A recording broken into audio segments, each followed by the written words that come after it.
Halo, assalamualaikum warahmatullahi wabarakatuh.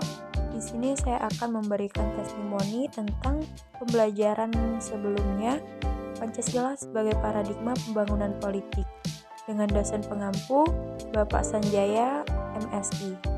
Sebelumnya, perkenalkan saya Salsabila Putri dengan NIM 1002128222738, kelas Gizi B, Fakultas Kesehatan Masyarakat, Universitas Sriwijaya. Pengertian paradigma. Istilah paradigma pada awalnya berkembang dalam dunia ilmu pengetahuan, terutama dalam kaitannya dengan filsafat ilmu pengetahuan. Secara terminologis, tokoh yang mengembangkan istilah tersebut dalam dunia ilmu pengetahuan adalah Thomas S. Kuhn dalam bukunya yang berjudul The Structure of Scientific Revolution.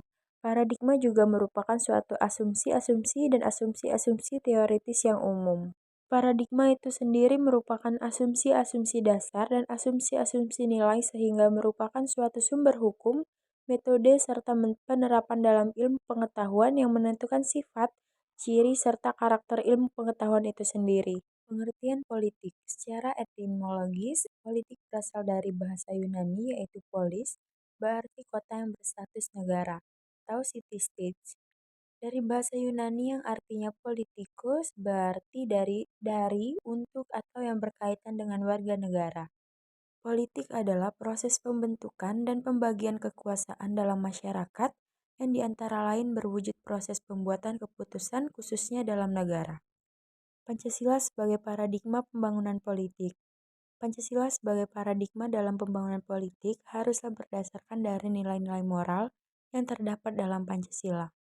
Dalam kehidupan politik, sila Pancasila yang merupakan titik awal atau bisa dijadikan landasan dalam pembangunan di bidang politik dalam kehidupan ketatanegaraan adalah sila keempat, yaitu peri kerakyatan.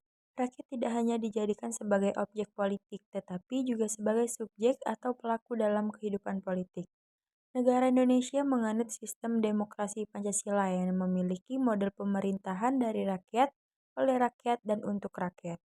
Oleh karena itu, rakyat bukan hanya sebagai objek di bidang politik, tetapi juga sebagai subjek dalam kehidupan politik dan mempunyai peranan yang cukup besar dalam menentukan arah pembangunan bangsa, memajukan harkat dan martabat bangsa Indonesia. Namun sebenarnya bukan hanya dari sila keempat saja yang menjadi dasar dalam kehidupan politik di Indonesia, tetapi kelima sila dalam Pancasila haruslah dijunjung tinggi pelaksanaannya dalam kehidupan politik di Indonesia. Sila-sila dalam Pancasila mengandung nilai-nilai moral yang wajib dijunjung tinggi dan diwujudkan pelaksanaannya dalam kehidupan politik yang berbangsa, bernegara, dan bermasyarakat. Jika dalam kehidupan politik sudah diterapkan nilai-nilai Pancasila, maka akan tercipta sebuah perilaku politik yang santun dan bermoral, sehingga penyelenggaraan kehidupan bertatanegaraan akan berjalan dengan baik. Berdasarkan hal itu, sistem politik Indonesia harus dikembangkan atas asas kerakyatan atau sila keempat Pancasila. Pengembangan selanjutnya adalah sistem politik didasarkan pada asas-asas moral dan pada sila-sila pada Pancasila. Oleh karena itu, secara berturut-turut sistem politik Indonesia dikembangkan atas moral ketuhanan, moral kemanusiaan, moral kepersatuan, moral kerakyatan, dan moral keadilan. Implementasi Pancasila sebagai pembangunan politik. Di bagian ini dibagi menjadi 5 bagian. Yang pertama, penerapan dan pelaksanaan keadilan sosial mencakup keadilan politik, budaya, agama, dan ekonomi dalam kehidupan sehari-hari. Lalu yang kedua, mementingkan kepentingan rakyat atau demokrasi bila mana dalam pengambilan keputusan. Lalu yang ketiga, melaksanakan keadilan sosial dan penentuan prioritas kerakyatan berdasarkan konsep mempertahankan kesatuan.